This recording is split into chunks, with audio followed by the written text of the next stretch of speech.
Must be fuck you, cause every time I walk by, niggas be like, fuck you.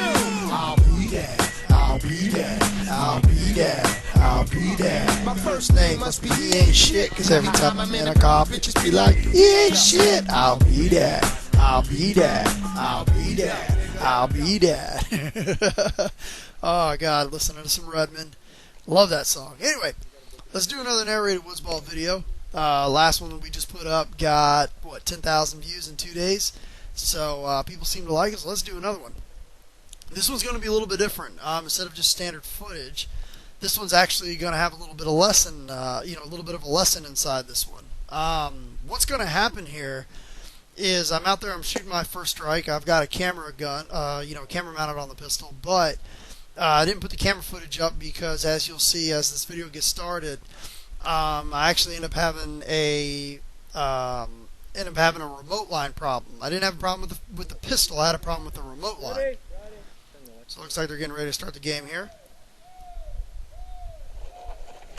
Sorry, my bad, my bad. So right off the bat, I got almost ran over by a player that was behind me. And I got the pistol here. I got 3 magazines, so I'm going to pick and choose my shots. So I'm obviously not in any rush to run up to the very front of the firefight. So I find a nice little spot here.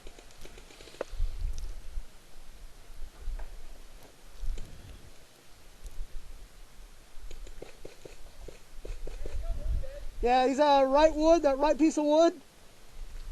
He's coming out low.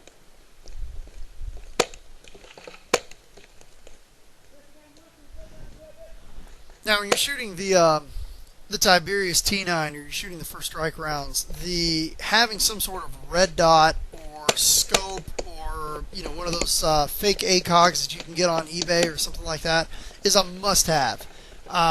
Especially at the price of these rounds, you need to make sure that your marker is sighted in before you get out there on the field.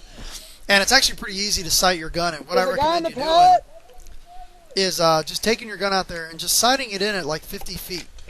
And then once you have it sighted in at 50 feet, it makes it a lot easier to sight it in at 100 feet than 150 feet. Don't go out there and try to sight your scope in at 200 feet. And, that could take forever to sight it in. Sight it in at 50 feet. Hit a post-it note on a cardboard box, then start moving the box back in 25, 50-foot increments or whatever, and your gun's going to be really well sighted in. But because I was running a gun cam, I didn't have a scope, so I ended up having to shoot a couple more rounds than I thought I would. But right here, right here, right here. Not really the point of the video, but I figured I would kind of throw that tidbit out there if you're going to be trying to sight in using right here, this fort. Now what I've got here is I've got a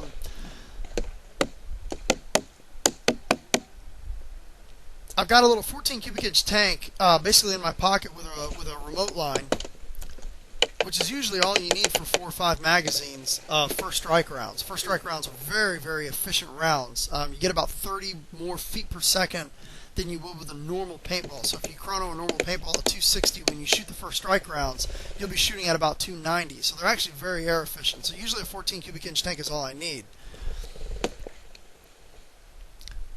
Now I was getting some splatter, so I wanted to make sure that the lens was okay on the gun. Or lens was okay on the camera.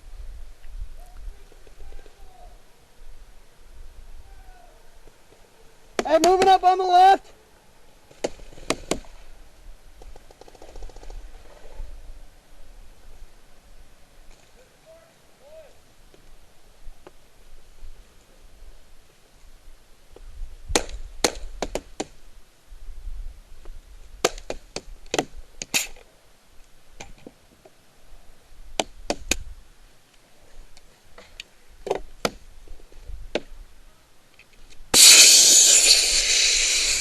And that's an oh shit moment.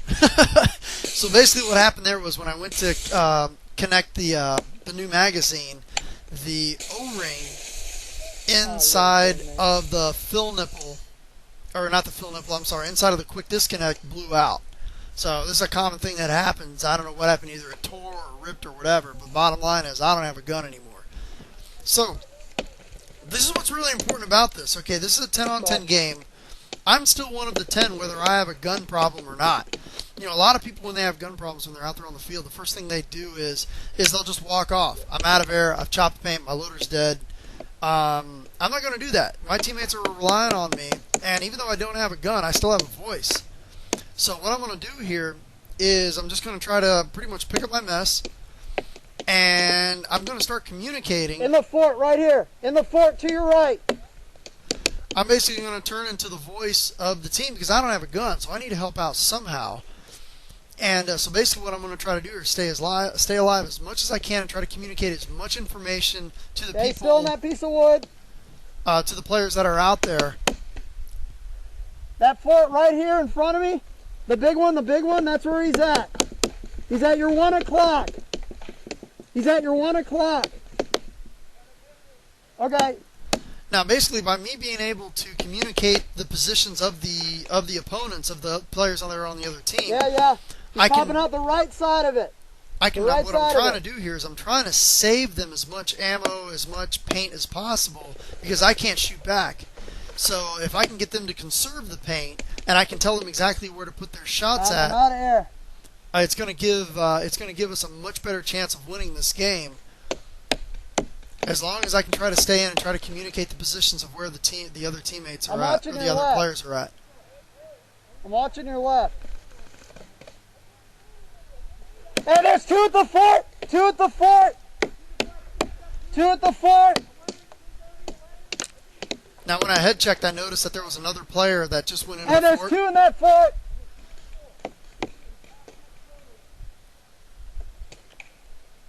There's 2 in that fort!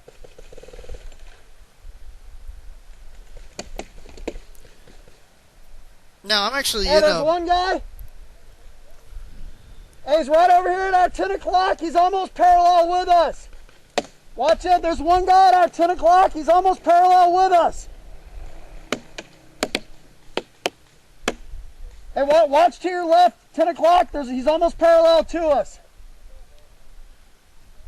Now, I'm actually in a really good Yeah, right spot to have a gun problem. I've got great visibility on the left, great visibility on the right. Don't really have much visibility Hey, there's still in 2 in front the of me. fort. Still 2 in the fort. But at least I can watch the flanks pretty safely from this spot. And also, I'm also drawing a lot of fire, which is Still helping 2 out in the the other fort. team. Hey, the wood is still there. So by me having a great vantage point, being able to watch the whole field, communicating the positions to my other teammates, I can actually shoot them out. And I'm also drawing a lot of fire. Hey, get low, get low, get low. Yeah, get in tight, get in tight. Yeah, right there. That's the one guy there. Get in tight, get in tight. Hey, the fort right in front of you, right in front of you. The fort right in front of you. Yeah, right there. There's 2 right there. So now, actually, by being loud is actually a very good distraction for the people that are on the other team. They hear me yelling, which obviously causes a lot of attention towards myself. So they're trying to shoot me out because they hear me communicating, which allows my 2 in other the players fort, to 1 in the sneak back up. right wood. Now this sucks being in this position. I mean, I hate being in this position. My gun's down. I'm watching my teammates moving up, but at least I can communicate to them and try to do some sort of strategy to win the game.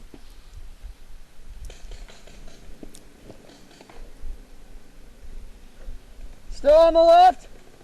So now what I'm doing is Wood is still there. Still 2 in the fort. I set my gun down 1 because out I of the know fort. 1 out of the fort.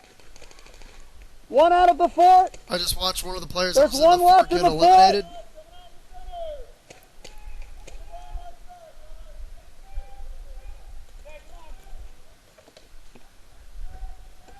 Fort's clear. And the fort is clear. Back right. Fort is clear. There's still somebody all the way to the left. Far left. All the way to the left. Far left. Far left and back right. Far left and back right. Far left and back right. Now, it's important when you're yelling out directions or trying to yell out commands or locations to yell out slowly. So you want to make sure that a lot of people Far get left, really hyper. far left, far left. And their voice speeds up. So if you're going to yell out commands, I'm out of air. it's important Far when you're left. yelling, when you're trying to yell out commands, to yell slowly. Hey, one more in the fort. There's one more in the fort. He's coming out of the middle. Same guy in the back left. Same guy in the back right. He's in the stand-up in the back right.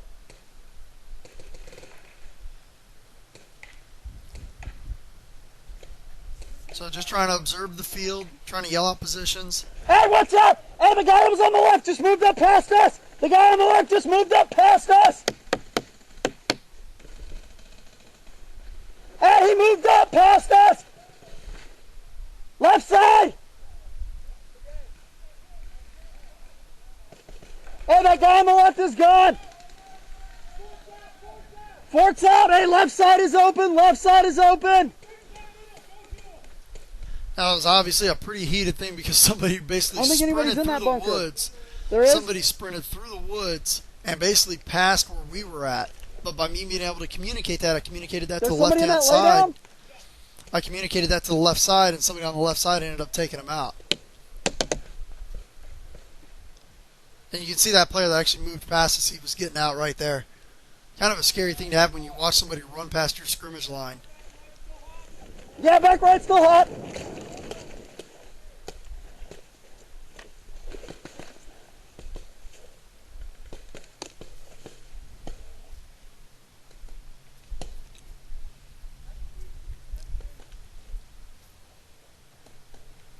I can see my players moving up, so if I'm going to try to draw some fire, I need to at least be up there with them, a little Hey, bit Fort, you're behind gone, them. dude.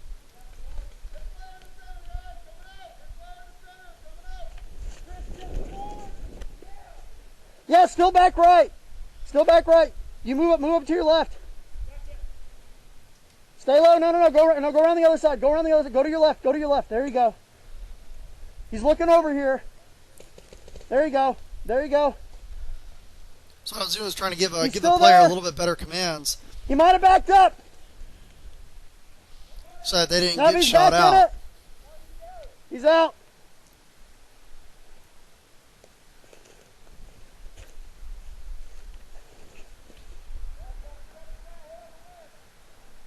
Hey, there's one more to our left. One more to the left. So hopefully you guys enjoyed that video. I mean, the biggest point of this video is I wanted to show you guys is that just because your gun goes down on the field doesn't mean that you still can't help your team. You can still communicate, where your opponents are at. You can give paint out to teammates. Maybe your teammates run out of paint and you still have paint. You can give it to them. You can draw fire, which you guys saw me doing. You can distract the other team. So all of those things you can still do even when your gun goes down on the field. So just because your gun goes down on the field, don't just walk off the field. Stay in the game as long as you possibly can. And I guarantee it, every once in a while, even though your gun goes down, you might help your team win the game. Thanks for tuning in.